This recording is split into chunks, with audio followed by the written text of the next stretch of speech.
Spots are starting to heat up in my 2025 Round 1 Richmond Best 22. This is my December edition. It's a rolling side. We obviously had November last month. Caused a little bit of controversy with some decisions, but we've made a couple of changes for December. Now, keeping in mind, the only thing we've really got to go off is training videos and training information. So go easy on me, but I do have some changes to my rolling Best 22 for Round 1. Let's have a look at the outs first from my November team. Out from the November team will be Gibcus, Lawler, and Fall. Now, Gibcus, I had him named in my November side, but that was before it came out. He was probably a few weeks behind with his recovery from the ACL. So on that grounds, it's obvious that he makes way for someone new in December. Lawler being out might surprise a few. Now, I'm super keen for him to be playing ASAP. I just think that with him still recovering from the hamstring injury, he's not participating in full drills yet and not sort of really close to doing full drills. They're obviously taking his time with his rehab, which is completely understandable.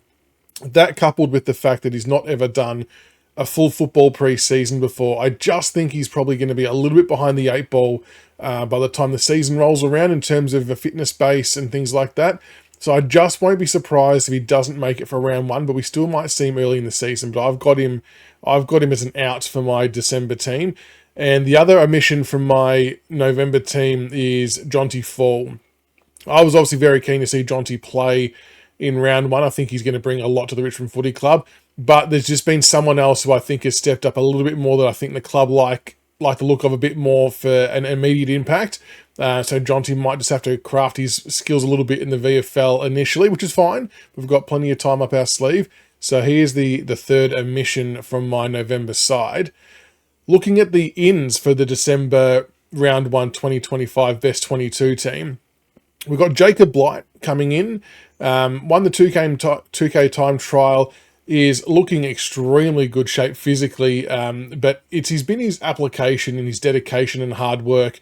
He has come back with a point to prove in his first full AFL preseason as well, I might add. But the amount of extra stuff he's done in the off-season, he has set himself for a big year. He's got high expectations of himself. And I think with Gibcus missing for the first few weeks, I really do think that Jacob Blight will slot in the centre-half back position. I thought he did really well when he played for us in those games last year, and I was a little bit surprised he was dropped. But I reckon he will find himself in the Round 1 Best 22 as per my December selection. The second inclusion I've got is Liam Fawcett, the Tap. Now, he's come back a bigger unit. It's pretty well documented that he's put on some serious size, got a bit of a questionable haircut, but that's a story for a different time. But he has really caught the eye of a few people at the club. They've been really impressed with his recovery from, I think it was a back injury. And I think he will get first crack at the centre-half forward spot. Campbell Gray was the other one I was kind of toying with, but I just haven't seen or heard enough of him in the pre-season to pique my interest enough to put him in. But Fawcett I have. So I think that Liam Fawcett might get some early game time. And that's why I've got him in my December team for the Best 22 for Round 1. And the third inclusion is a bit of a smoky, I reckon, a bit of a dark horse. I've gone for Jasper Elgar to take over one of the half-forward roles. Now, he is obviously one of the younger of the draftees that come through. But watching the footage and the reports from the club, he's like a sponge. So his willingness to learn is quite high, but his work rate's been good. Ball use has been good, very clean, picking up the ball off the ground. He's getting to the right spots from all reports, and I just really like the intensity and the pressure that he brings. And I think we need to get back to having that in our game. So I just feel like that he paired with like a Ryan Mansell, for example, might give us some good balance up front with some good pace and some good pressure. So I've got Elgar in my team for the December Best 22 for Round 1 2025. So with that being said, there has been a couple of positional changes as well, which I'll explain in a second. But let's take a look now at the new team, the new Round 1 Best 22 for 2025. Here's what we've got. All right, so here it is. Here is my Round 1 Best 22 for 2025 December edition as part of the rolling changes. So starting from the back line, we've got Broad, Bolter and Vlosten, which is unchanged from November. Half-back line, I've flicked Jaden Short back to half-back. Now, I did have him in the midfield, and while I do think a change of role would be good for him, I just think that we might ultimately start with him in his stronger position and see what transpires from there. And the other reason is probably because of who I'm wanting to put in the midfield instead, which I'll get to shortly. Jacob Blight at centre-half back is part of my changes for December, and still got Tom Brown on the other half-back line, who I think is going to do some really good things. On the wings, no change there. Sam Banks and Hugo Ralph-Smith. Taranto in the middle, no change there either. Yeah, he's just one of the leaders of the club, and that one makes sense. Half-forward line, Elgar, Fawcett, and Mansell. So the two changes there of Elgar and Fawcett coming in, I think they can play a really good role for us early days. And Ryan Mansell has kind of almost established himself as one of the leaders and big role models of the club. Yeah, he's doing some really good things. And last year, I thought he played really well. He probably had his career best year, and hopefully he can keep building on that. The full forward line hasn't changed. Still got Rioli, Lynch, and Bauer.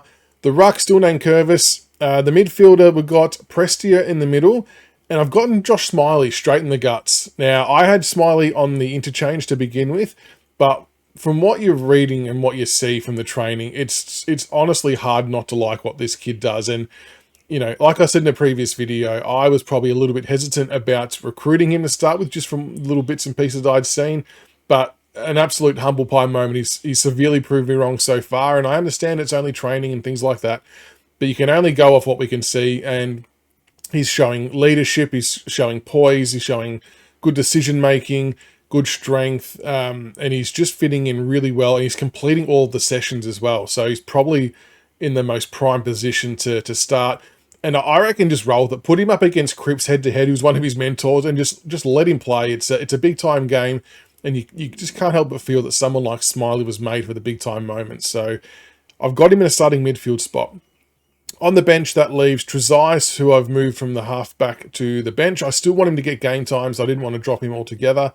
Seth Campbell, Ben Miller, who is still in there as my defender/backup ruckman, and Kane McCall, who is probably edging extraordinarily close to getting a fully fledged midfield spot, but I think we might bring him in off the bench. Now, the only thing this website doesn't show is a sub, and I would have Hopper as sub.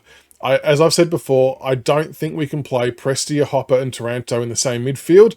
And maybe there's a case that Hopper could go on the half-forward line instead of Elgar and things like that. But I'm I'm trying to keep one eye on the future and give the younger kids give them a go, get some energy and buzz around the team. Hopper's going to get his chances, and maybe he could be sub and alternate with Prestia. But yeah, that's how I would fit him in. So there you go. That is the December Richmond Best 22 for Round 1 2025 as part of our rolling Best 22. Let me know what you think in the comments below. Who would you have in? Who would you have out? And we look forward to seeing more training reports and vision, because come January, we'll go again. We'll reanalyze our Best 22, and we'll see what's changed.